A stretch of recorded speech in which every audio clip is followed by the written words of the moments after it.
మాచర్ల పట్టణంలో 29వ వార్డు వినాయకుడి గుట్టలో current shortage వల్ల ఒక హౌస్ దగ్నమైపోయింది. ఆ దృశ్యాలే మీరు వీక్షిస్తున్నారు. దాదాపుగా 10 లక్షల రూపాయల వరకు ఆస్తి నష్టం జరిగి ఉండొచ్చని కుటుంబ సభ్యులు చెప్తున్నారు. ఇటువంటి దురదృష్టకరమైనటువంటి సందర్భం జరిగినందుకు ఒక కుటుంబం రోడ్డున పడింది. చూశారు కదా, నిలువ నీడ లేకుండా నడి రోడ్డు మీదకి ఎలాగా కుటుంబీకులు విలవెళ్ళిపోతున్నారు.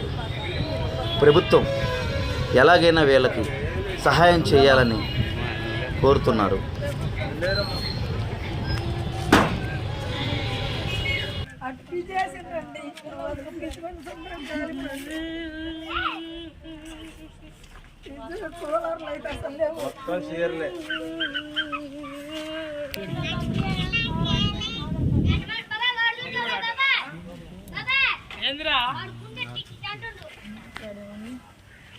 నా పేరు ఏసమ్మ, మా ఊరు మాచర్ల.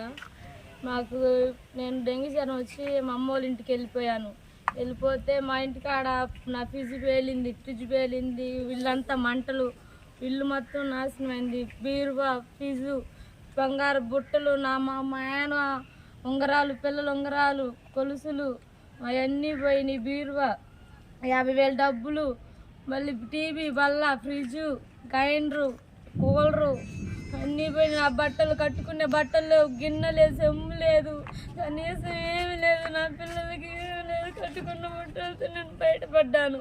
నన్ను ప్రభుత్వం ఆదుకోవాలని ప్రజలకి తగిలి చేస్తున్నాను. నన్ను ఒక్కసారి ఆదరించండి, ప్రభుత్వం ఆదరించమని వేడుకుంటున్నాను.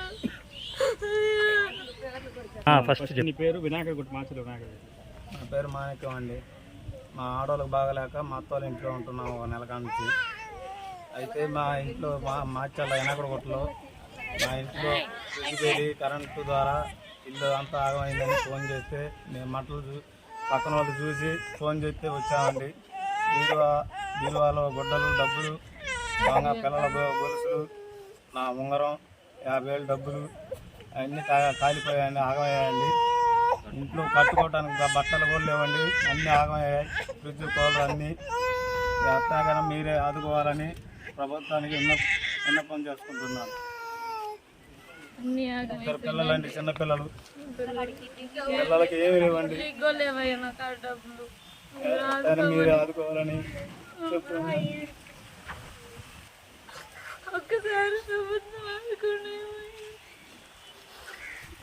బంగారపు నల్ల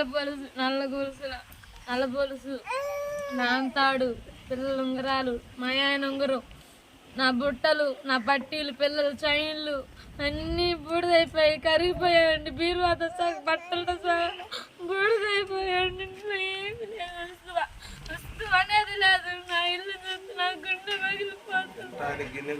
తింటానికి గిన్నె లేదు, పిల్లగాడికి నీళ్ళు తాపించడానికి గలాసుగా లేదు.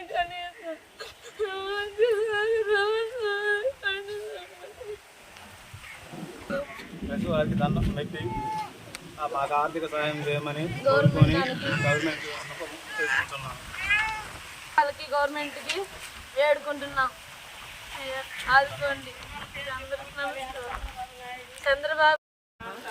అయితే నేను ఇప్పుడు నా అమ్మాయి మాచర్లో ఉంటారు. ఆ అమ్మాయి కొడుకు డెంగ్యూ జ్వరం వస్తే పిల్ల తల్లి మేము ఉన్న హాస్పిటల్లో ఉన్నాము. హాస్పిటల్లో వచ్చిన 10 రోజులకు అయ్యామో ఒకసారి వచ్చి చూసుకొని ఇల్లు బాగానే ఉంది. ఈ అమ్మాయి సొమ్ములు, డబ్బులు, మరి నాగలు, వాటిగా 50 ఉంగరాలు, 50,000 డబ్బులు, బియ్యం పట్లు ఇంట్లో ఉన్న ఏమీ పనికి రాకుండా పోయినాయండి. మరి మాకు పక్కమ్మటోళ్ళు ఫోన్ చేస్తే కానీ మేము వచ్చినాం. ఆ పిల్లల పరిస్థితి ఏంటంటే, ఆ పిల్లలకు కనీసం కట్టుకున్న గుడ్డలు కూడా లేవండి. పవన్ కళ్యాణ్ని, మరి చంద్రబాబు నాయుడిని, లోకేష్ అన్నని నేను కోరుకుంటున్నాండి. వాళ్ళు సహాయం చేయమని. మాకు వారు సహాయం చేసేవాళ్ళు లేరండి. పెట్టుకోవాలో కూడా మాకు తెలియటాలేదు. మేము చల్లారిపోతున్నాం పిల్లలు వేసుకొని. మేము సహాయం కోరుకుంటున్నామండి. కొద్ది సహాయాన్ని నేను కోరుకుంటున్నాను. మీరు సహాయం చేయాలని నమ్ముతున్నాండి.